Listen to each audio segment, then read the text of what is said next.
Chris, and let's get ready to rumble!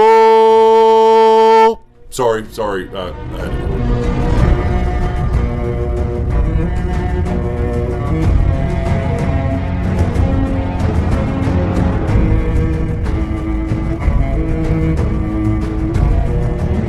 Alright guys, let's jump right in. This was a hell of an episode, probably one of my favorite episodes of all time. Definitely the best battle I've seen on TV as far as a medieval style battle. They definitely did the research. The fight choreography was awesome. The dialogue in between was awesome. The music was awesome. Everything just worked. Even though we knew the outcome of these battles, we had the Battle of Fire over in Marine. We had the Battle of Ice up in the north. They still made us doubt it at times. This was the same director that directed Hardhome, one of the all-time great episodes of Game of Thrones last season. But I was up and down yelling at the TV like I was watching the damn Super Bowl. So we kick it off in Marine, and Dany is pissed off at Tyrion, and rightfully so, because she comes back, her kids have had a party, she don't know what the hell's going on, why her city's being bombed. But Tyrion explains to her the pact that they had with the Masters, and they broke the pact and everything was going well. She says fuck it, she has a little Ares Mad King in her, she wants fire and blood everywhere. But Tyrion, in a little shout out to Cersei I think here, actually tells her the story of why Jaime had to kill her father the Mad King, and how he's going to burn the city down of King's Landing. So basically she understands, he talks her out of like burning everything to the damn ground as far as all these slaver cities, but she has to win this battle, and boy does she win this fucking battle. They go out to parlay with the Masters, and the Masters think they have everything wrapped up, and Dany's like,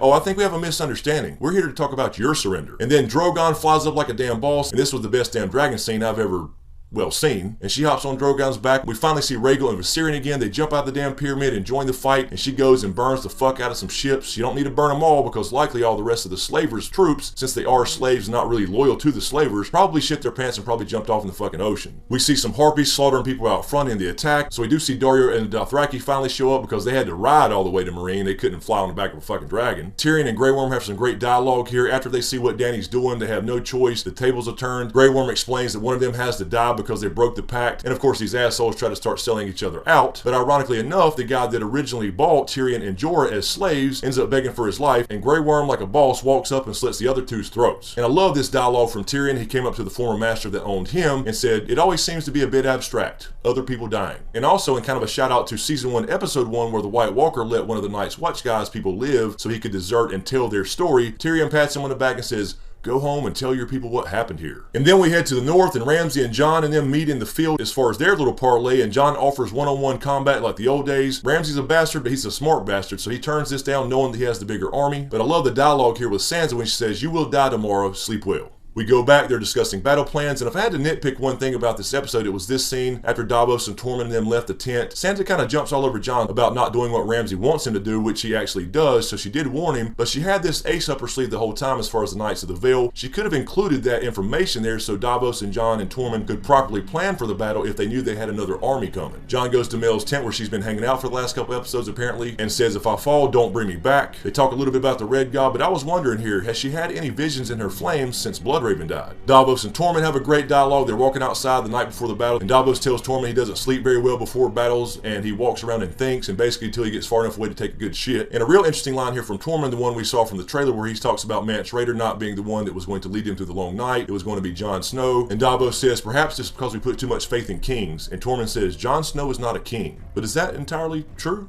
And then we head back to Meereen, and I love this fucking scene where Theon and Yara actually get to Dany first, like we thought. They have a great conversation about all their fathers being evil, and that includes Tywin Lannister, the Mad King, and Balon Greyjoy, and how they left the world a horrible place, worse than they found it, and they're going to leave this world a better place than they found it. And I thought that was a great scene between them. You had a little dialogue between Tyrion and Theon, which goes back to season 1 when Tyrion was on his way back from the wall and stopped through Winterfell, and Robb and the Starks kind of suspected Tyrion in the attempted murder of Bran. A little flirting going on between Yara and Dany, but they do come to an agreement. They need a little bit of help taking back the Iron Islands, getting rid of some uncles that don't believe women should rule. But she does agree and says, you can't have the Iron Islands, you can be the ruler of the Iron Islands as an independent state as long as you help me take back the 7 kingdoms, but in exchange you have to stop your reaving and raping and that way of life. So now Dany is a full-fledged warrior, queen, dragon riding, badass conqueror, but she does still have her moral compass here, and she doesn't want raping and slavery and all that kind of stuff. So she's really coming into her own here as a leader, a queen, and a warrior. And then we go back to the north, and the Battle of the Bastards is about to begin. gentlemen, let's get ready to rumble. And we never find out who's on the burning crosses, but Ramsay brings out Rickon. We all kind of expected this. He set Rickon free to run towards Jon, which was setting a trap for Jon. And of course he runs in a straight line. He didn't zig, he didn't zag, but we kind of knew this was going to happen. But Jon falls for this trap, exactly what Sansa was warning him about, and he gets into the range of the archers when Rickon dives right in front of him. That kind of pisses Jon off. He starts to charge. The arrows come raining down and take out his horse, so he is standing alone. Then the cavalry charges, and Jon is basically going to die here again, and I thought he was for a minute, but I guess he decided to try to take out one or two with him. But Davos has already sent the Stark army on in as well, so they showed up just in time, and this battle took off from there. You felt like you were in the battle. Jon did some zigging and some zagging. You were immersed in it. You saw him taking out people left and right, dodging swords and dodging horses and spears. Hell, we even seen the Headless Horseman ride by.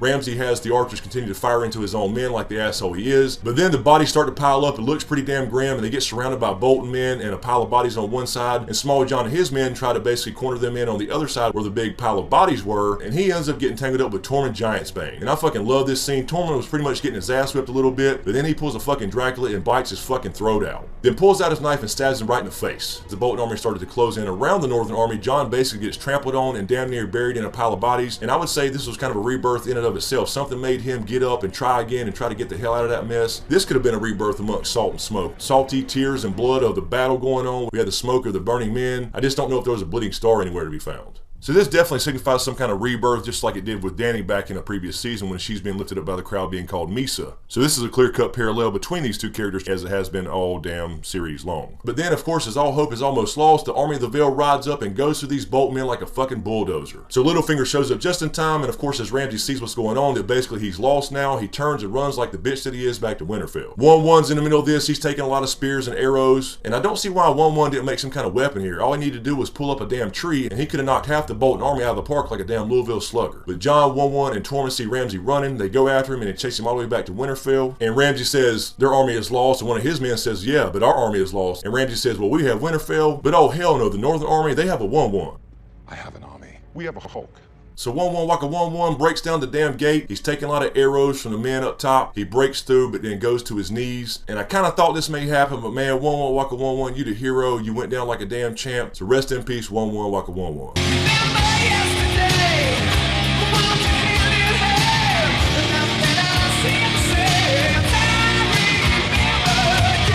So then, of course, that bitch-ass Ramsay, he wants to damn take up Jon Snow's offer all of a sudden when he's out of options. And Jon says, you know what? Fuck you. I don't even need a sword. Drops his damn sword and goes after him. Picks up a Mormont shield and blocks a few arrows on his way to beating Ramsay's ass. Gives him a damn throat punch with the shield. Gets on top of Ramsay ground and pound style. Goes off on his damn face. He's about to lose it and beat him to death and looks up and sees Sansa there. He stops himself, and I think here he wanted Sansa to kind of get the last blow in. I was kind of expecting Sansa to pick up a sword here and start hacking herself. We see Mel on the battlements of Winterfell like she saw in her visions. We see Davos with the Stag looking up at Melisandre pissed off. There's definitely going to be some tension between them two next week about what happened to Shireen. They bring Rickon's body in, and Jon says we're going to bury him in the crypts beside my father. And there was nothing more gratifying in this episode, even with the big battles going on, than seeing those damn Stark banners being displayed again in Winterfell. Winterfell is back where it's supposed to be with the Starks. Huge payoff. And on top of that, Jon had apparently tied Ramsay's ass up to a chair in the damn kennels. Sansa goes down there, and I love this dialogue with Sansa here. She's really stepped up, and she says to Ramsay, your words will disappear, your name will disappear, your house will disappear, every memory of you will disappear. And then Ramsay's own damn bitches commenced to tearing his ass up, and they even let us see a shot of him getting his damn face bit off. It was just the perfect irony for him to die by his own hounds after he had Fat Walda and his little brother eaten by hounds alive. He's hunted people like animals with his own damn hounds. And as much as I loved him as the perfect villain as far as being a psychopath asshole, fuck you Ramsay, bye bitch. And Sansa walks away with a damn smirk on her face. So yeah, I really love this episode. Again, it wasn't just for the action. You know, you don't have to have a lot of action to have a good Game of Thrones episode. As a matter of fact, that's what makes Game of Thrones so good. You have these breaks in between action-packed episodes with great dialogue, great character development. Some of that's been a little sloppy off and on this year, but this really paid off. Even the dialogue scenes in between the battles were great. They had meaning. They reconnected to previous seasons. We had two big characters, and Jon and Dany kind of found out who they really are. Dany has really come into her own as far as being a queen and a leader. She's got all this power, yet she still has her moral compass. Jon was kind of reborn here after kind of just floating through the last few episodes, not really knowing what he wanted to do with his life. life after being reborn, literally. I really love the Ironborn storyline tying in with Dany. I don't really know how this is going to work out for Euron now, because now she knows his plan as far as him coming to marry her and take what he wants based off of her dragons and her power. So I wouldn't be surprised if Euron doesn't last too long on this show. Anyway, guys, let me know what you think in the comments below about the Battle of the Bastards. What did you like? Anything you hated? Anything that could have been done better? Or were you like me and totally hyped up as soon as the damn thing came on? Also, if you hadn't seen last week's Q&A, please click here to check that out. That was where James and I talked about episode 8, and I did talk about episode 9 and 10 for that matter, as far as a lot of speculation. So go check that out and see what I got right there. Thanks again for all the support. I really, really appreciate it. Be sure to subscribe to get everything. Thanks for watching, and happy shooting.